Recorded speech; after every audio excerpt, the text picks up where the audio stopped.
તો આજે માત્ર આપણે ડ્રોઈંગ નહીં કરીએ, પણ હું તમને સંભળાવીશ એક મારા બાળપણનો કિસ્સો. જ્યારે હું 8મું ભણતો હતો ત્યારની આ વાત છે. બાળપણથી જ મને ક્રિકેટ રમવાનો ખૂબ જ શોખ હતો અને બાળપણથી જ આપણો હીરો મહેન્દ્રસિંહ ધોની હતા. રવિવારનો દિવસ હતો અને સ્કૂલે રજા હતી, પણ વિજ્ઞાન મેળો હોવાથી અમારે પ્રયોગની તૈયારી કરવાની હતી. એ માટે સ્કૂલે જવાનું હતું, તો ક્રિકેટ રમવા જઈ શક્યો નહીં. હું ખૂબ જ નારાજ હતો અને વિજ્ઞાન મેળો હતો તો તેનો ઉત્સાહ પણ હતો.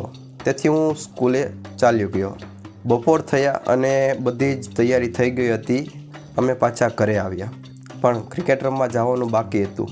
એટલે તડકો થોડોક ઓછો થતાં હું બેટ લઈને ક્રિકેટ રમવા ચાલ્યો ગયો. પણ હું ત્યાં જોઉં છું કે કોઈ પણ હજી આવ્યું ન હતું. તેથી હું બેઠો ડ્રોઈંગ બનાવતો હતો ત્યાં નીચે જમીન ઉપર. પણ હું ડ્રોઈંગ બનાવતો કંઈક એવું ડ્રોઈંગ બનવા મળ્યું જે કંઈક અલગ જ હતું. મારા વિચારોને હું તેમાં ઉતારતો ગયો. બાળપણથી જ મારામાં ક્રિએટિવિટી થોડી ઘણી હતી. તેથી જેમ હું વિચારતો ગયો એવી રીતે હું ડ્રોઈંગ કરતો ગયો. અને જ્યારે ડ્રોઈંગ પૂરું થયું ત્યારે તે ખૂબ જ ભયાનક અને બીક લાગે તેવું ડ્રોઈંગ બની ગયું. ત્યારે હું ઘણો નાનો હતો, એટલો બધો ડરી ગયો. મેં જે ડ્રોઈંગ બનાવ્યું પૂરું થયું અને જે જોયું તો હું ખૂબ જ ડરી ગયો.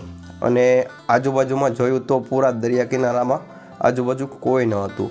તેથી એકદમથી ડરી જવાના કારણે હું ત્યાંથી ભાગ્યો અને એટલો બધો ડરી ગયો કે હું તે રાત્રે બીમાર પડી ગયો. અને સવારે બધું જ જે અમારો પ્લાનિંગ હતું પૂરેપૂરું જે વિજ્ઞાન મેળાનો, કારણ કે સોમવારે સવારે વિજ્ઞાન મેળો હતો અને અમારે જવાનું હતું, તે પૂરા પ્લાન ઉપર અને જે પૂરી તૈયારી કરી હતી તેના ઉપર પાણી ફરી ગયું. તો આ હતો એક મારો બચપનનો એક જોરદાર અને ભયાનક કિસ્સો. કેવો લાગ્યો તે કમેન્ટમાં જરૂર જણાવજો. અને આવા કિસ્સા જાણવા માટે પ્લીઝ મારી ચેનલને સબસ્ક્રાઈબ કરી દો. તો હવે આ સ્ટોરી તમને કેવી લાગી તે કમેન્ટમાં જરૂર જણાવજો. અને હા, વિડીયો પૂરેપૂરો જોજો, કારણ કે હું લાસ્ટમાં એક નવો ટૉપિક કહીશ જે આપણી આગળની કહાનીનો શીર્ષક હશે. તો પ્લીઝ વિડીયોને પૂરો જોજો. અને આ ડ્રોઈંગ કેવી લાગી તે કમેન્ટમાં જરૂર જણાવી દેજો.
તો હવે નેક્સ્ટ વિડીયોમાં હું તમને જણાવીશ અમારી સ્કૂલના ઔષધ ભાગનો એક કિસ્સો.